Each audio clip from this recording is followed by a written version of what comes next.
it was a bad game. I thought Jared Goff missed some balls that the Lions could have put the game away if those were hit. And then just the decision making.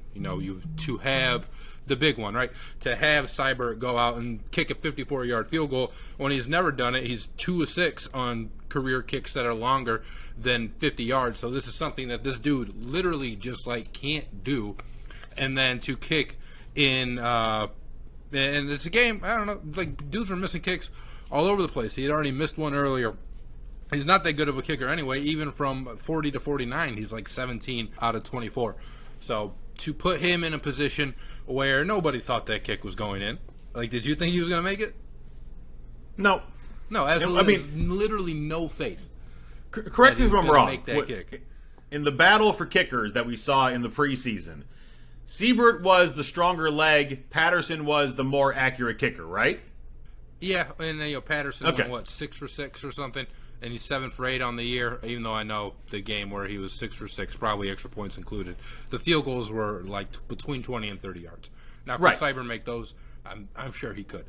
But you don't feel good about the decision to go grab Austin Seibert or keep him is horrible. No, but if we had kept the kicker that has the better accuracy, but not the stronger leg, we're not in that position on Sunday because he knows that his kicker can't reach that, and so it's now punt or go for it on 4th down.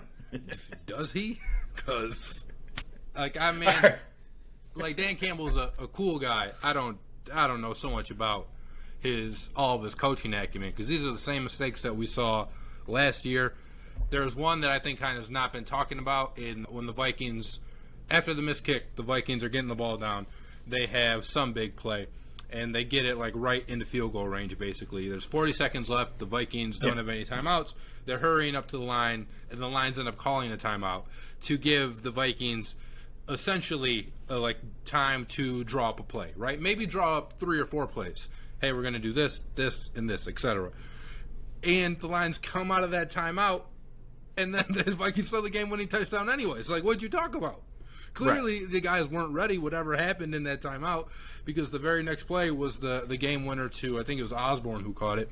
I don't even know. They were 10 yards wide open, so I'm sure the closest cornerback or safety who was reading his damn nameplate could probably tell me what his name was, but it was just frustrating. And I know we're going to talk about, obviously, that end decision here. So, I guess, what'd you think about that in general? Because I'm so mad about it still. So it was literally the same play back to back. It was a 28-yard completion to Osborne, and then Campbell called the timeout. And then a 28-yard completion to Osborne for the touchdown. And so, exactly what you said. He said that he wanted to give his boys a breather real quick. When he called the timeout, my initial thought was he's trying to save some time for after they kick a tying field goal to see if we can still walk off with a game winner. That's what my first thought was when it happened. So I wasn't completely against it, but the whole situation was just obviously not ideal and not one we wanted to be into. So let's get to the blame game, because there were only a few bright points in this game. You nailed one of them. Jeff Okudah did his job and did it well. Jamal Williams, I thought for the most part, did his job and did it well. But there was lots of blame to go around, and I know that Dan Campbell is getting the most of that blame, and we will address that in this blame game. But so for Dan Campbell, it's a double-edged sword. We went for it on 4th down 6 times in this game, and successfully 4 times. The last time we went for it, didn't get it, and it hurt us, in a chance where we could ice the game away even earlier, they were closer. I think they were at the 30-yard line when they went for it on that 4th down and 1, and didn't get it, got stuffed, and gave the Vikings the ball. So it was a double-edged sword as far as his aggressiveness, and I enjoyed it throughout the majority of the game. So there was that. There was obviously using the timeout while Minnesota was driving the 2 points that we had talked about. So Dan Campbell is getting all sorts of blame for this. And I want to remind people, because it seems to get lost in all this, that, I know we've been throwing this term around for as long as we've been Lions fans, and that term is rebuild. And how can you ever be in a rebuild if you never actually got anywhere in the first place? But I've always felt like this time feels different. And I'm not a Kool-Aid drinker. You know this firsthand, Ryan. The guys from Sports Carnage knew this firsthand. I called the, 3 wins a couple years ago, and despite what people say about the reason for it, I was right. I just didn't see it happening. And I've always felt different about this Holmes and Campbell situation, and I've liked what I've seen for the most part. This man is still very, very new to coaching, and this is not an easy job by any stretch of the imagination. And mistakes are going to be made. We need to see growth from those mistakes. But 20 games into a professional career does not make you a good or bad coach.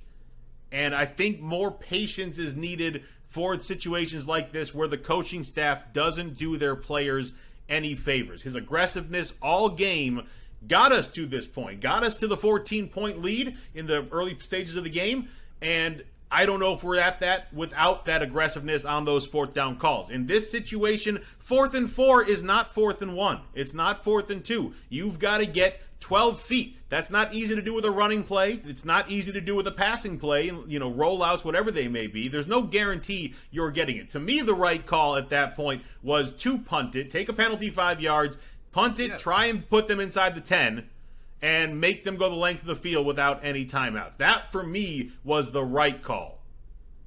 Yeah, even if you punt it and it goes in the end zone and then they start at the 20, like you're asking Kirk Cousins to go about 60 yards to get to a field goal spot with their field goal kicker who sucks too.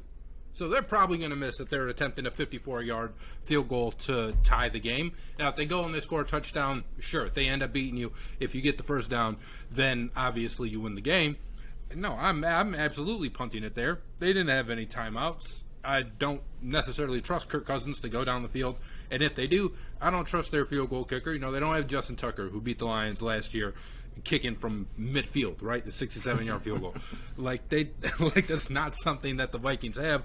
Their field goal kicker sucks. He missed 2 field goals earlier in the game.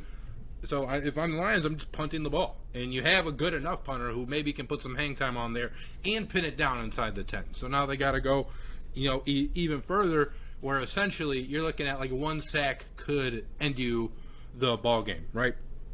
And that's what I would have done. That's what I wanted them to do.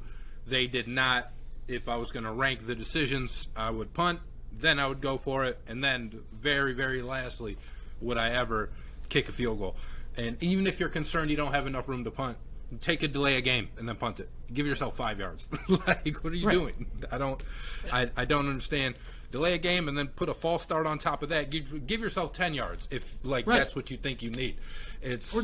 So for your point about Dan Campbell, he is a young coach, but you're also a coach in the NFL. This isn't exactly like a learn-on-the-job type of thing. You need to do it in the sense that with the Lions rebuild, this team was good enough to beat the Vikings. Like, they had the players necessary to beat the Vikings. In a lot of rebuilds, you really just don't get that, right? A lot of the times, you're rebuilding, your roster top-down is awful. We know the Lions' offense is pretty good. The defense still needs work. So if the Lions were losing by 20 points, and you're like, they just don't have the horses to compete with the Vikings, that would have been fine to me. That would have been more preferable than losing a game because of your coaching staff when your team, of course the team wants to win, but the team had the opportunity to win. They should have won, even to the point where Jared Goff comes out, and he's not a guy who comes out here and talks a bunch of smack.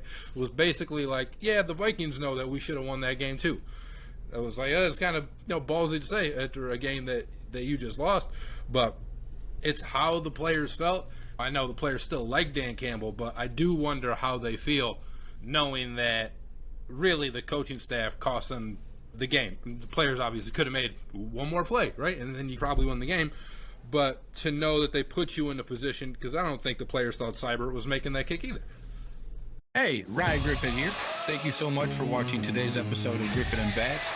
Be sure to give us your thoughts in the comments below. Remember to click the bell to receive the latest notifications from DSN and subscribe for breaking news, community blogs, polls, contests, and other content.